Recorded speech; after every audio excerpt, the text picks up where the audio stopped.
श्रुतिस्मृतिपुराणानाम् आलयं करुणालयं नमामि भगवत्पादं शङ्करं लोकशङ्करं शङ्करं शङ्कराचार्यं केशवं बादरायणं सूत्रभाष्यकृतौ वन्दे भगवन्तौ पुनः पुनः ईश्वरो गुरुरात्मेति मूर्तिभेदविभागिने व्योमवद्व्याप्तदेहाय दक्षिणामूर्तये नमः।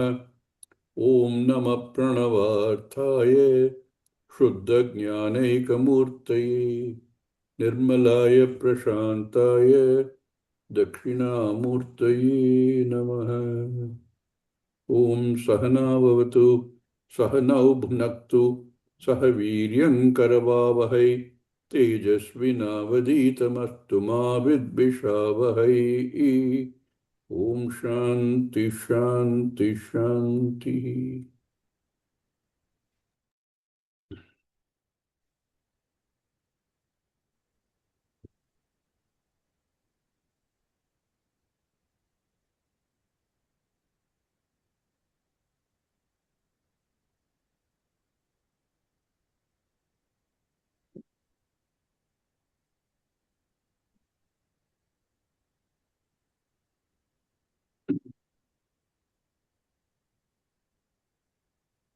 In the previous mantra, Shruti said, Shariram Chetana Shesham Tad Bigame. When the Chetana, Atma Chetana leaves the Sharira, Bhoga Anurhatvat, not being capable of any action, any enjoyment, any experience. Therefore, this Atma, which is Anyat, is the basis for everything, is the Adhara for everything. Is the way it concluded the last one. Bhashyakara said, Vidvastam Hatabalam Vidvastam Bhavati Vinashtam Bhavati. So Anya Siddha Atma. Therefore, Atma is something other than everything else. And that Atma, when it leaves the Sharira, Kimatra Parishishyate, nothing. Atma is everything, and Atma is separate from the Sharira. Now,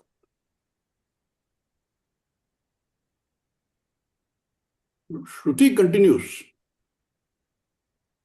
but Bhashyakara nicely connects this mantra with the next mantra. Sometimes this connection is so wonderful. It clearly builds the bridge into the next mantra.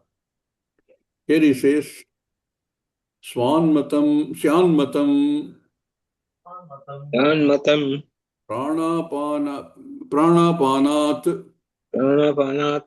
Apagamat, Eva idam vidvastam bhavati. Eva idam vidvastam bhavati. Natu tad vyatirikta atma apagamat. Natu tad vyatirikta atma apagamat. Pranadibihi eva hi martyo jivati iti. Pranadibihi eva hi martyo jivati iti. One doubt might come in the mind. Even you don't need a Purvakshi for this. We are trying to understand Brahman, Atma, what is the self, what energizes the body, what gives life to the body. Science also has been trying to find this out for a long time, without much success so far. But what we observe in life is this, that a Sharira, whether it's a human Sharira or animal Sharira, any other Sharira, seems to be active, and we call it alive, and in Rudi Artha we call it conscious being, continues to be so till its sukshma functions cease. There are no more sukshma functions available. from which we infer that the Sukshma Sharira consisting of Pancha Pranas, Karmendriya, Jnanendriya, and Chitta and Ahankara, etc., is the one that enlivens the body, and that when leaves the body is dead. That is how we pronounce the body as being dead, as being not conscious. Very funny. But that's how we see it. What happens if the person goes on coma? The body doesn't die. Or at least it looks like it is dead temporarily. Why? Because it looks like the Sukshma Sharira is not available anymore. Sukshma Sharira has, at least for the time being, left the Sharira. But one aspect of Sukshma Sharira does not leave. Although the person, the Sharira has gone into coma, prana continues. Prana in the form of inhalation and exhalation continues. Other Sukshma Sharira may become unmanifest or inactive. Prana continues. Like sleep. Once a person goes into this stage, he could either come back, which means this Sukshma Sharira, rest of it can come back or partially come back, or he could go from there, the whole entire Sukshma Sharira could leave the Sharira, Sthula Sharira, and we only have a Jada Sthula Sharira that we can see. This is the thing we observe from our knowledge of the Jagat and what happens to the Sharira. This is what we know. Then there is another condition which science calls brain dead. Sukshma Sharira is inoperative. Therefore, nothing functions. Prana also doesn't function. So science has very cleverly puts the body in a respirator and continues for the body to at least minimally function. In a brain dead body also, some functions happen. But like I said, if all the Sukshma Sharira is functioning, that is a normal waking state and other states. When the body is in coma, partially it is operational. From there it might come, it might not come. In this state, which is called brain dead, the chances are it will never come back. The chances are the Sukshma Sharira is already on its way out.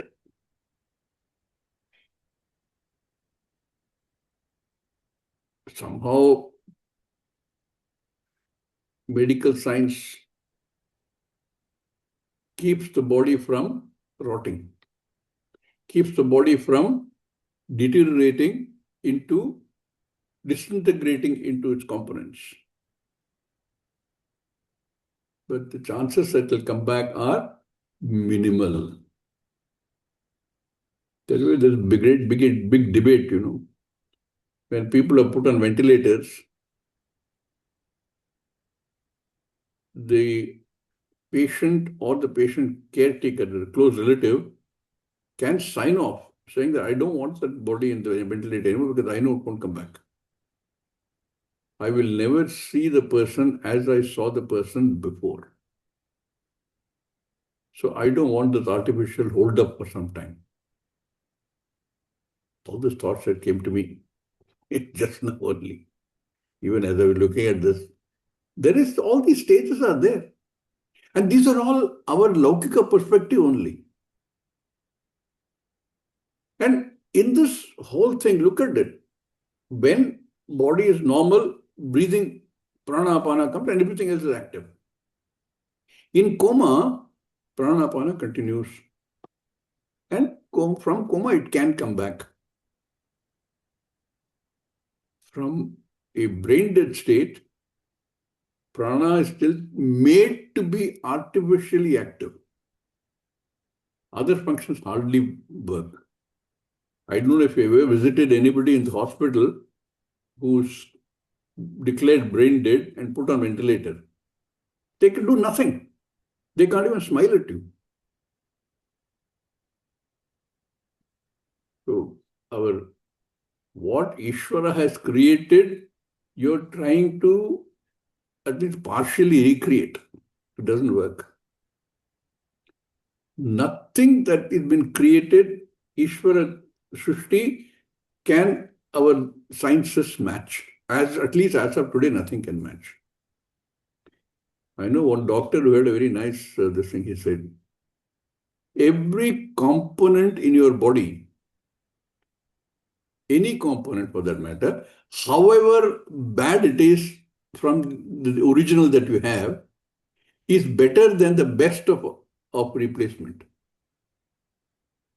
I think it's a very profound statement. That if you have, for example, I know somebody who had a heart valve replacement, aorta valve replacement. Doctor very clear, don't be in a hurry.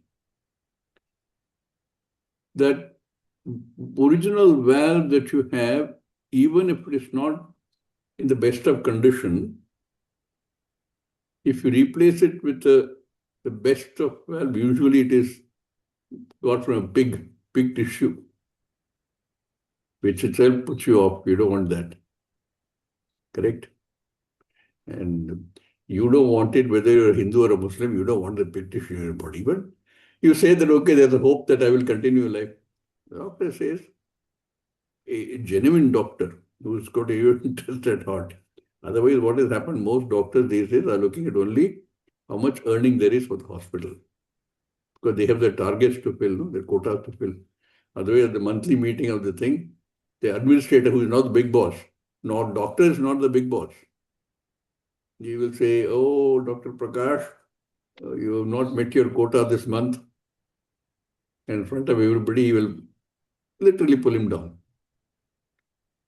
A genuine doctor says, hang on. Whatever you put there cannot match the worst of Ishvara Shrishta component, Anga.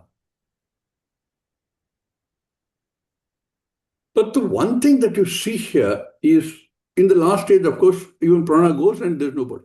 Our perception is, when prana goes, everything goes. Kimatra parishishyate.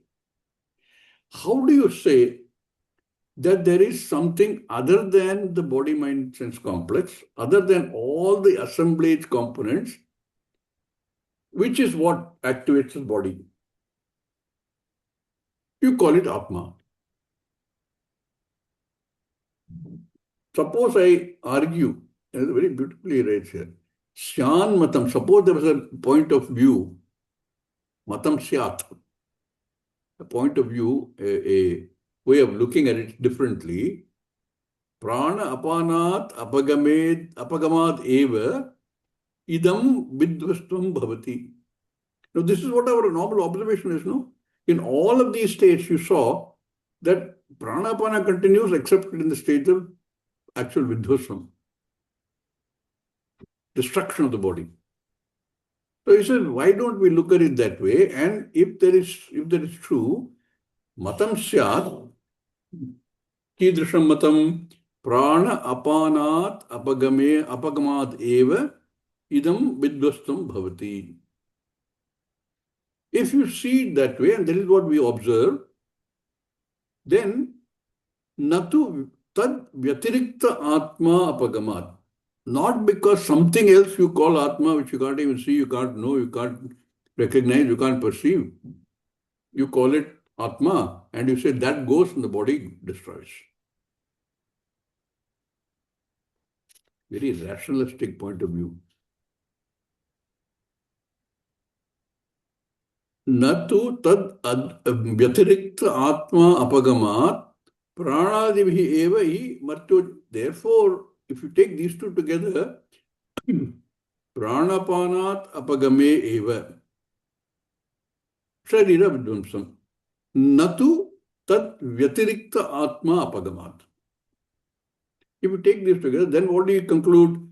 Pranadibhi eva hi martyo jivati iti. Therefore, you have your anvaya. That it is the prana apana, which together called prana in this case, is what gives life to a sharira. Why can't we look at it like this? So connecting from there, Bhashyakara raises this question. And he also answers, at least he answers to the extent he says, Naitad asti, na etad asti. No, not correct. What you're saying as a point of view cannot be correct. Now, how do you prove something like this in a situation where this, whatever the Atma is, we have no access to it with our current karanas? How do you prove something like this? Now, what we do in our normal Laukika Vishaya is that we apply two things. We apply our observations of all the five senses, enhanced beautifully with all kinds of technology growth and development. And we apply tarka. It is like this, therefore, how do I know? Because by observation, I will know this. So either directly observing something or through other pramana that we have, which is, we know that pratiksha is one pramana, but that's not the only one. Even if I can't see something directly, indirectly also I can infer. I can infer through examples. All of them are available to me. If you go arguing like that, or to do something which cannot be observed, perceived by any of the senses, what do you do? How do you prove or disprove that? Several ways of doing that. But all of them depend on both the tarka, which is the analysis and logic, and Shastra Pramana. Which means we must have some Shraddha in the Shastra. Some Shraddha in the Shastra and Guru Vakyam. This Shraddha is only required initially. You don't need the Shraddha forever. But you need the Shraddha in order to study what the Shastra says carefully. If you don't have the Shraddha, you will not analyze it properly. Now, to this Shraddha, you apply Tarka. You apply logic and analysis. But with the Shruti in the background. Without the Shruti, pure Tarka, we've seen in so many different places in the Upanishads where it says, you will not find it. Nor will you find answers to any of these. So this, what question being asked, is pure Tarka. I observe this happening at different states of the Sharira. And therefore, I conclude like this on a subject which I have no access to. So it's why not take it like that? Why not we say prana is the Atma? Because when prana leaves, everything goes kimatra parishishyate. On the same logic also you can ask, how does prana operate? Remember, all of these are karanas.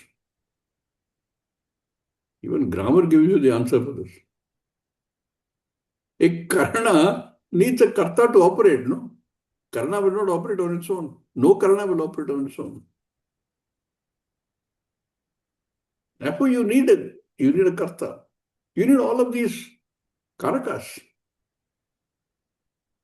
A Karna is only an instrument, a Tritiya Vibhakti. It cannot operate on its own. So to say that prana does something like enveloping the body, think about it again.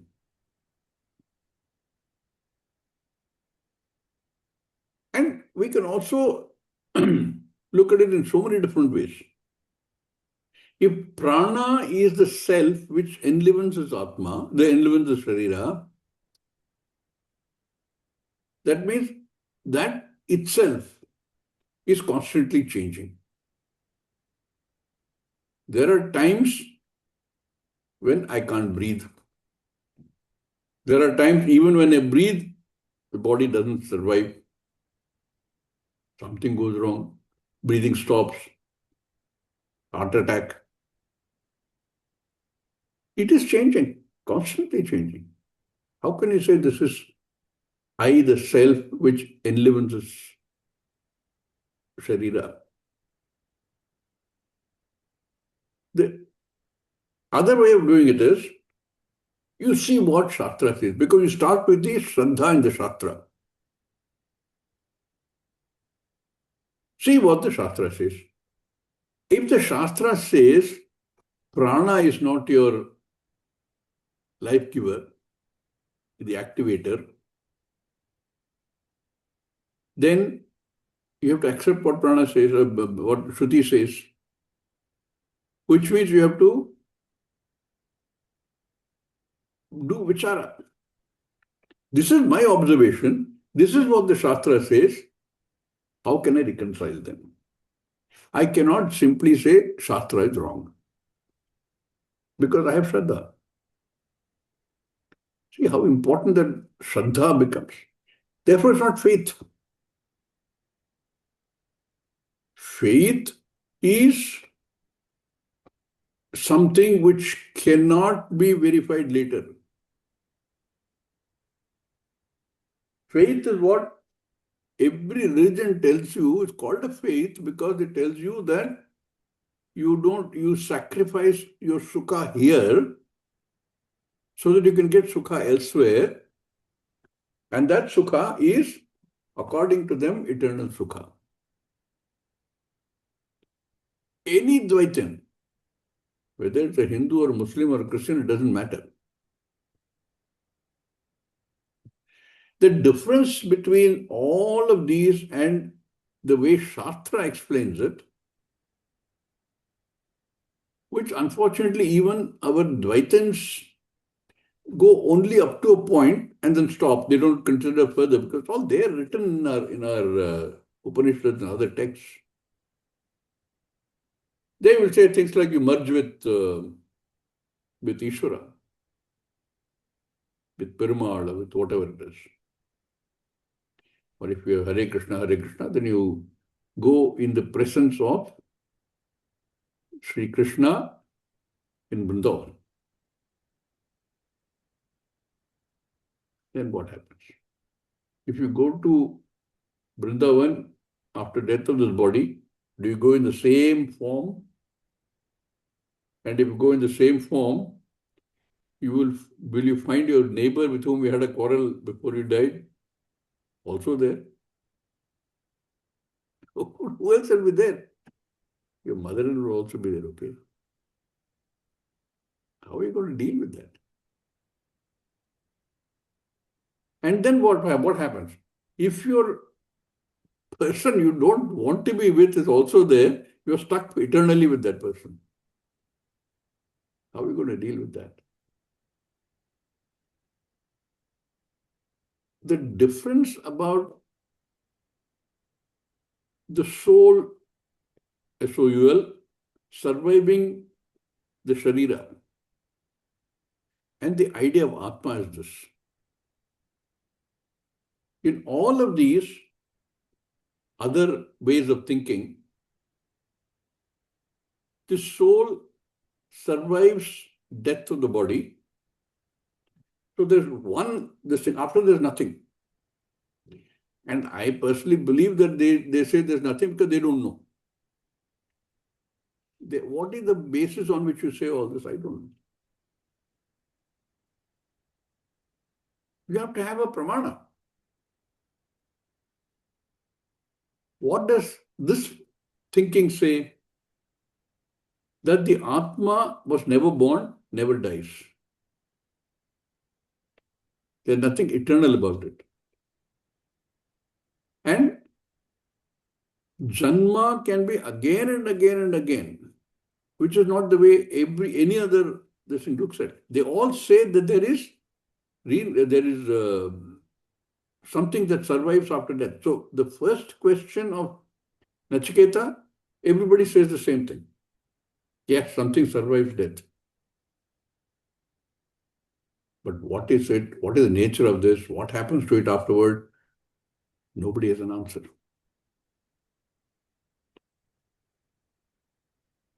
So coming back to this, the pramana has to give you an answer which has to be correct from the perspective of your reasoning and logic also, which should not contradict any other pramana, which should not contradict itself as well. Nadigatam, only then can you understand what it says. So pramana is required. And Shankaracharya says, na etad asti, it is not like this. What you're saying is not right. I will simply tell you that it is not like this because Shastra says so. That is your pramana. And it leads us to the next verse, next mantra. Na pranena, na apanena, martyo jivati kashchana, itarena tu jivanti, yasmin eta upashritau, yasmin etau upashritau, yasmin neta upashritau. What a nice sentence. Nice word. Two lines, very clear, unambiguous answer Shruti gives. Through the words of Yamadharmaraja, who should know everything about death, he is the Raja of death. And remember, Nachiketa also said, no, there's nobody better equipped than you to tell me about this. I like the way these people say that. No? Even Arjuna says in the 6th chapter to Lord Krishna, there's nobody better equipped to answer me these questions than you. He also says, nobody better equipped than you, O Lord Yama, than you about what happens after death. So he says, there are two parts to this. Na pranena, na apanena, matyaha jivanti kashchana. Jivati kashchana. No mortal meaning one who lives that we know of, any living being, is enlivened by prana and apana. Here again, prana apana continues the same meaning in terms of exhalation and inhalation. Very clear statement. Na pranena, na apanena, martyaha jivati kashan. No martya, no mortal lives because of prana or apana, although it looks like it. What we see, what we observe is that. Then the question that we have to ask ourselves is, what makes the prana prana? What? Prana is also Karana, if you remember. And another places in the Shruti also says that there is something other than these senses. Chakshush chakshuhu, mano manaha. Something behind each of them which makes each one operate the way it operates, including prana. Therefore, clear, unambiguous statement, na pranena, na apanena, martyaha jivati, kaschana martyahi na jivati. Neither by prana nor by apana. Kaschana martyaha pranena na jivati. Apanena api na jivati. Then what? Then how does it survive? That we know it survives. Because we know that when death comes, it comes. Therefore, something is keeping that alive. Second line very clearly explains that. Itarena tu jivanti, itarena tu jivanti. It is alive because of something else, itara. Something else keeps it alive. That's something on which both prana apana depend. That which makes the prana and apana. That makes the exhalation, inhalation. Itarena tu jivanti, but something else makes them alive. Yasmin, in which etau upashritau. Both of these have the ashraya in that, which is the atma of everything. So many examples in the Laukika that we keep getting from the Shastra. Gold is the atma of all gold ornaments. Yarn is the atma of fabric. Without that, there's no fabric. Without the gold, there's no gold ornament. Water is the atma for both wave and the ocean. Without the water, there's no wave, there's no ocean. With the water only, both are tenable. Very clearly says, itarena tu jivanti, yasmin etau upashritau, on which they are dependent. So you cannot say prana and apana is the ultimate atma, which gives life to the sharira. You cannot say that. Na itarena means pranana vilakshanena chaitanyena atmaha jivanti yasmin yetau upashritau, on which both of these are dependent. Both depend on which, and which is the cause of both of these also. This thing is very clear. And if you accept Shastra as a pramana, you only have to think about it and do vichara. That's all you have to do. Make sure that there is no contradictions. Make sure there is no negation anywhere. Make sure that no other pramana contradicts it. If it does, do more vichara. Mananam.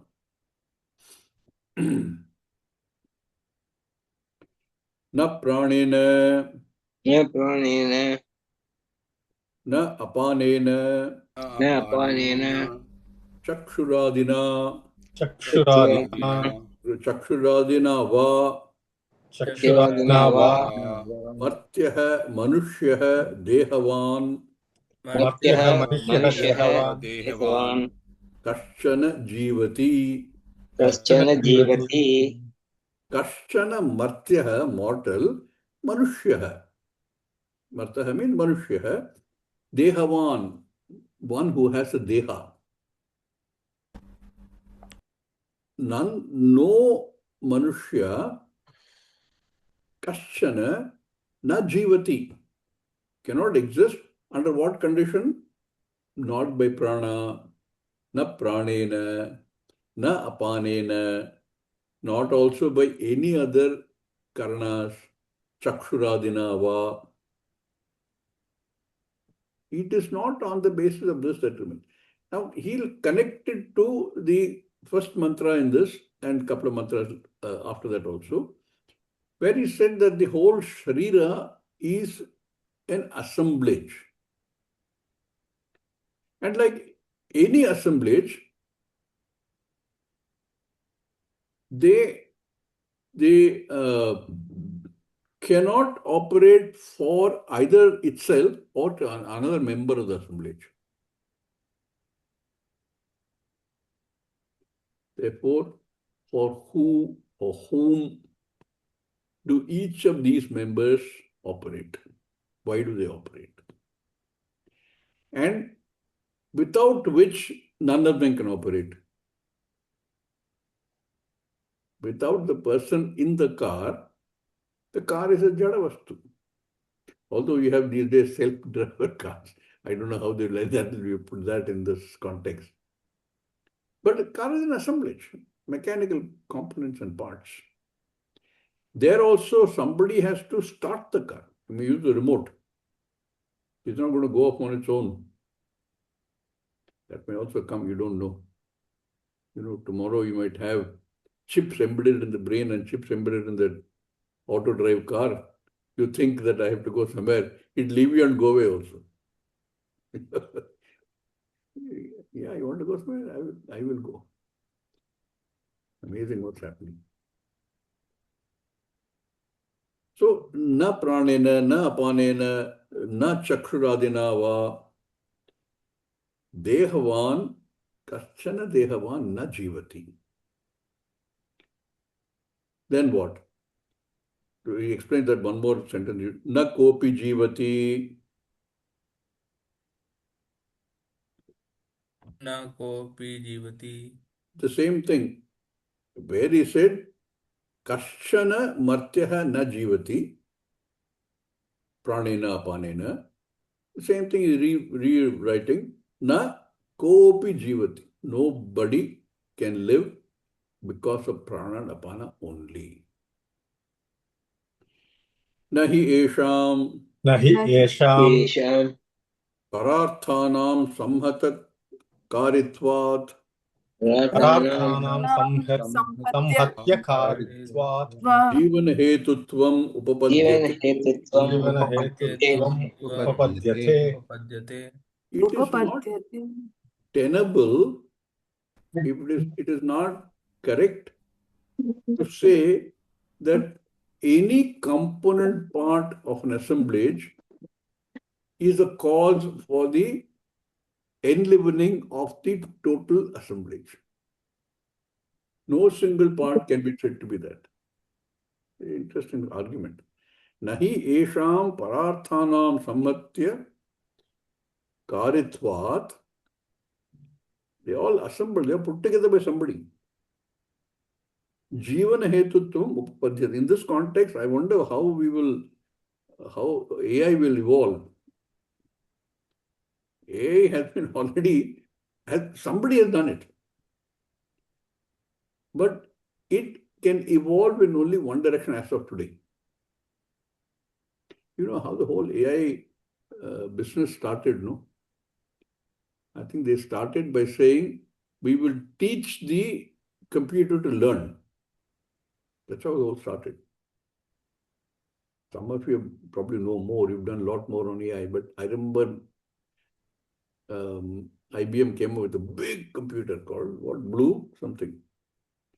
And they started playing chess with the greatest of chess masters at that time. The idea was that... Watson, is it? You're referring to Watson? Some other name I remember, with a blue in it, I remember. And the idea was that basic moves were taught to this program. You can't teach something that doesn't have a brain. And then they played with the master. So each time what the program was made to do was to analyze all the moves. Like all chess enthusiasts do, no? You sit there and watch how the World Chess Championship, how the two people are moving, what they did, etc. Everybody sees that. You bring that into the program. And the computer realizes, I lost because this move I made wrongly.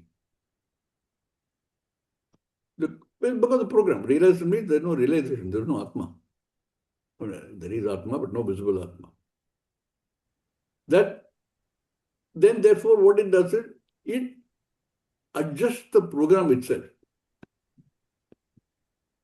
So now what will happen? The next time it plays an expert, a similar move is made. It now knows I should not do this, I should do something different.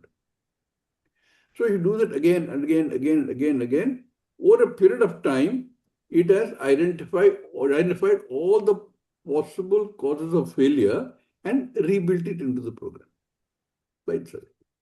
This is AI. At least the basis of AI, as I understood it many years ago. Just checked, Swamiji. It's called Deep Blue.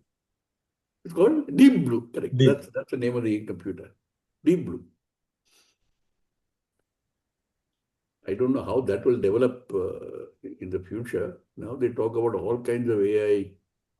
I have not even been able to keep up pace with that. However, no single component can either do anything for itself or for any other component of the assemblage, and certainly not for the total assemblage. They're all jada.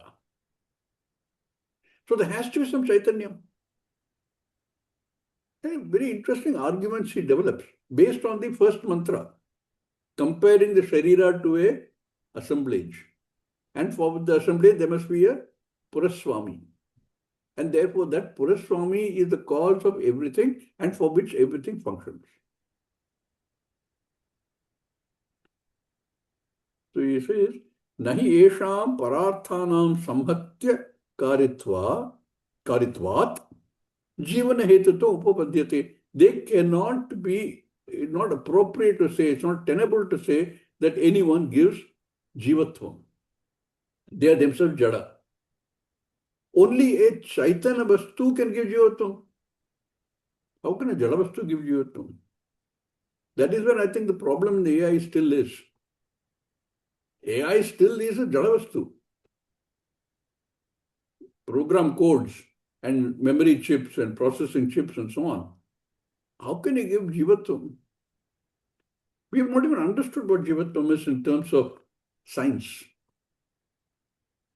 So they are not capable of, they are not tenable to say that they would be the jivana hetutvam, cause for creating jiva. Cause for creating jiva has to be a Chaitanya Vastu, which is the only Chaitanya Vastu that is available. For our immediate understanding, we say Ishvara. With deeper understanding, we say Brahman. By eliminating or negating the idea of Maya. Actually, very clear if you think about it. We will continue in the next class. This is an interesting argument that Acharya also brings into this. Using the Shastra as the basis. Om Purnamada Purnamidam Purnat Purnamadachyate Purnasya Purnamadaya Purnameva Vashishyate Om Shanti Shanti Shanti Harihi Om Sri Gurubhyo Namaha Harihi Om Hari Om Swami. Om Swamiji. Hari Om Swamiji. Om Om Swamiji. Swami.